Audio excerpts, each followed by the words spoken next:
Hey there, married folks. Welcome back to the channel.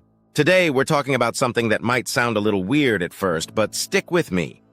Your marriage is like a human body. And no, I don't mean it's covered in hair and needs deodorant. Although, let's be honest, some marriages could use a little freshening up. Today, we're diving into the anatomy of marriage. Why treating your relationship like a living, breathing body isn't just some quirky idiom, but actually the key to understanding what's really going wrong when things get tough. Picture this. You're scrolling through social media, and you see that couple. They are always posting these perfect anniversary photos, date night selfies, and those cringe-worthy, "my husband brought me coffee in bed" stories that make you want to throw your phone across the room. Meanwhile, you and your spouse had a 20-minute argument this morning about whether the dishes were actually clean or just clean enough. Sound familiar? Well, here's the thing. That marriage might look perfect on Instagram, but I guarantee you they've got their own version of that dishwasher argument. The difference is, some couples know how to treat their relationship like the living organism it actually is. The Bible talks about marriage as two becoming one flesh. And honestly, it's not just spiritual poetry, it's practical relationship advice. Your marriage actually functions like a human body, complete with all the parts, systems, and yes, occasional aches and pains. Think about it this way. When you stub your toe, do you immediately call a surgeon and demand amputation? That would be insane. You hop around for a minute, maybe say a few words your mother wouldn't approve of, and then you take care of it. But here's what's crazy. When our marriages hit a rough patch, our first instinct is often relationship amputation. Well, this isn't working. Time for divorce court. Let me tell you about Janet and Tom. They've been married 8 years, and last month they had their biggest fight ever about Tom was keeping in contact with his ex-girlfriends on social media. Janet sees this as a betrayal that calls into question his loyalty and honesty. Instead of discussing expectations about boundaries and acceptable friend circles, they let it escalate into a week-long Cold War. Tom started planning his exit strategy over social media. That's like cutting off your leg because your knee popped getting out of bed. The reality is, healthy bodies get injured sometimes. Healthy marriages have conflicts sometimes. The question isn't whether you'll have problems. It's how you'll treat them when they show up. Now here's where it gets really interesting.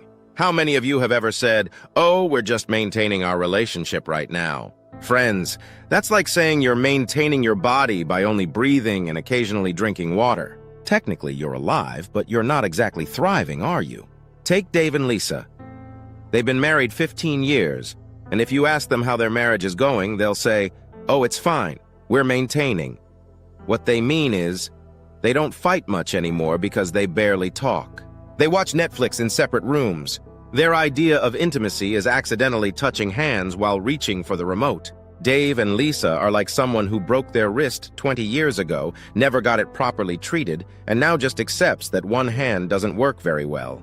They've adapted to dysfunction so completely that they think that's just how marriage works. But here's the thing about bodies and marriages. They're either growing or they're dying. There's no cruise control in a relationship. You can't just set it at fine and expect it to stay there. Sustaining a marriage is different from maintaining one. Sustaining means you're actively feeding it, nourishing it, helping it grow stronger. It's the difference between keeping a plant barely alive with minimal water and actually fertilizing it so it blooms.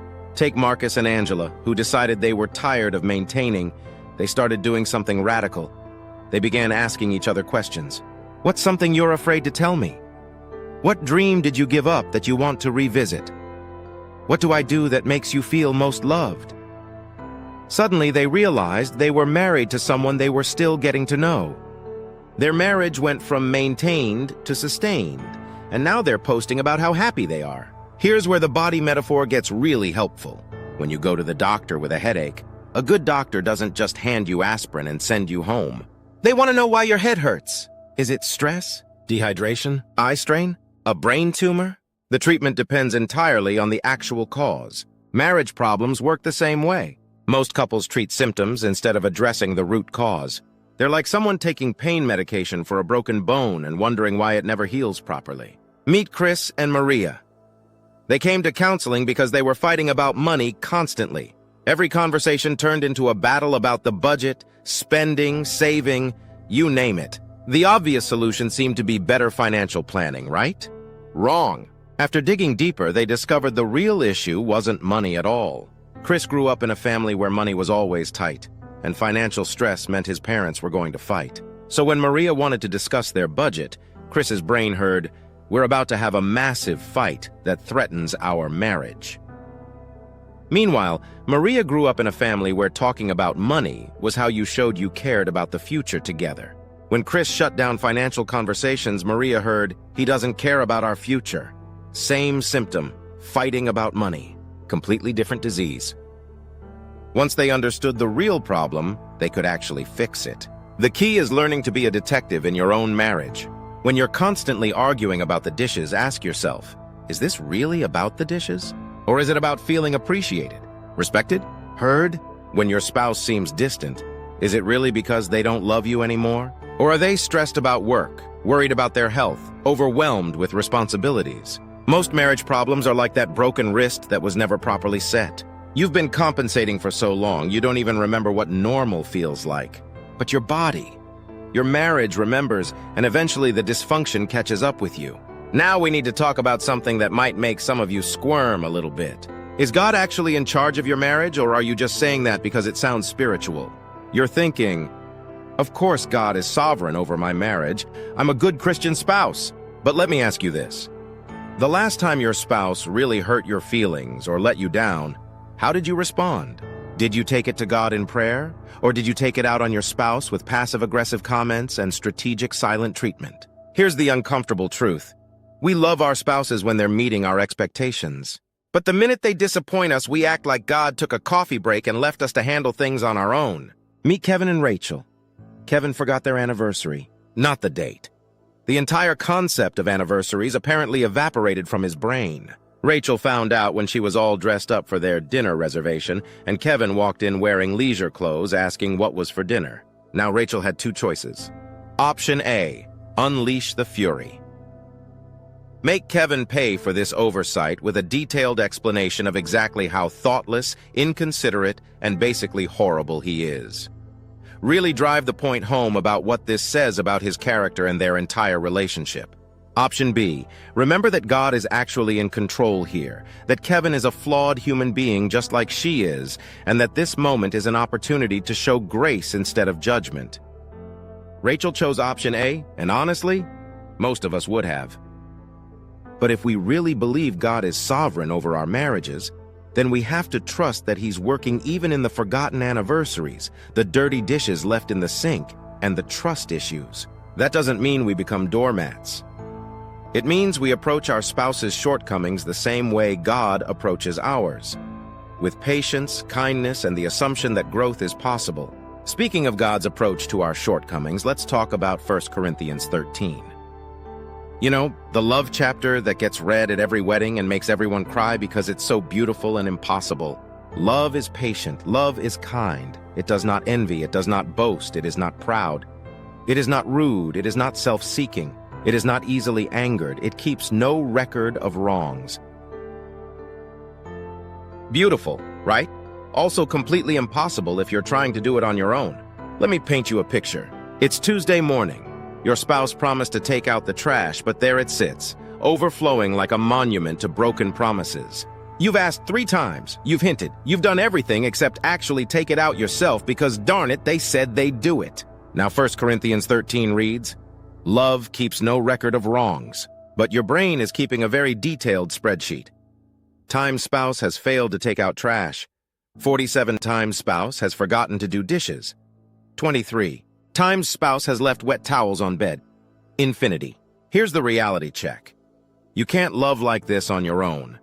It's not humanly possible to be patient, kind, and forgiving 24/7 with anyone, except maybe your pet. This is why healthy marriages need community.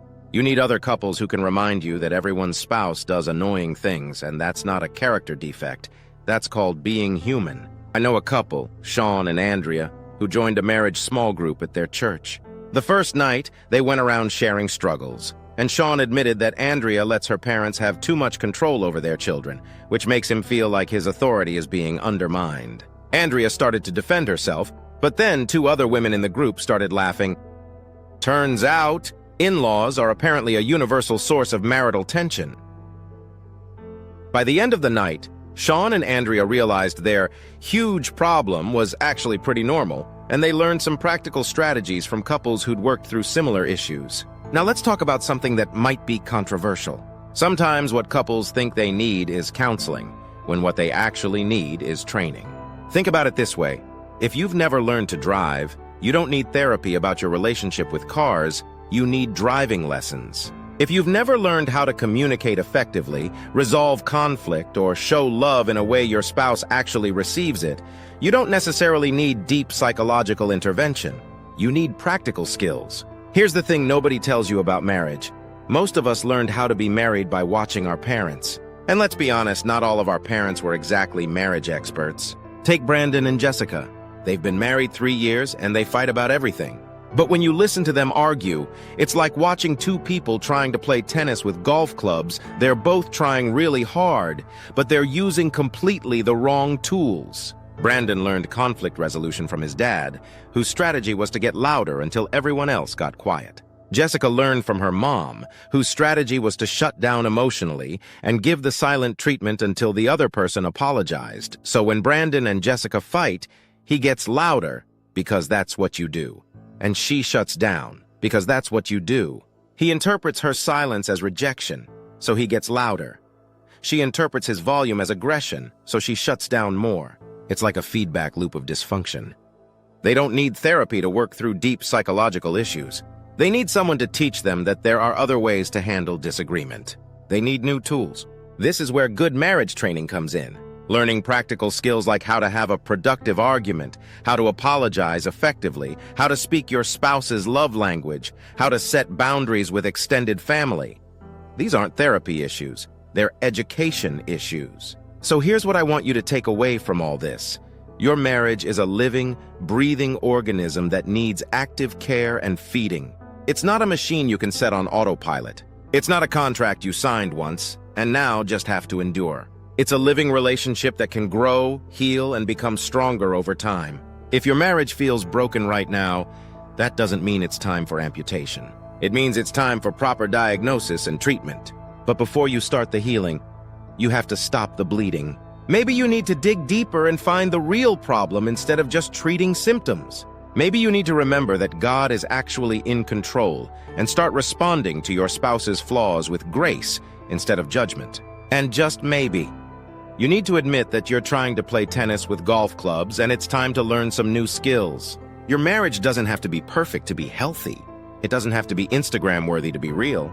It just needs to be alive, growing, and moving in the right direction. So what's one small step you can take this week to stop maintaining and start sustaining your marriage? Let me know in the comments below. And if this was helpful, smash that like button and subscribe for more content that will make your marriage stronger and maybe even make you laugh a little. Visit our website, daveandderry.com, and consider donating using the link in the description so that we can continue providing more marriage content like this. Until next time, remember, love awakens when passion meets maturity.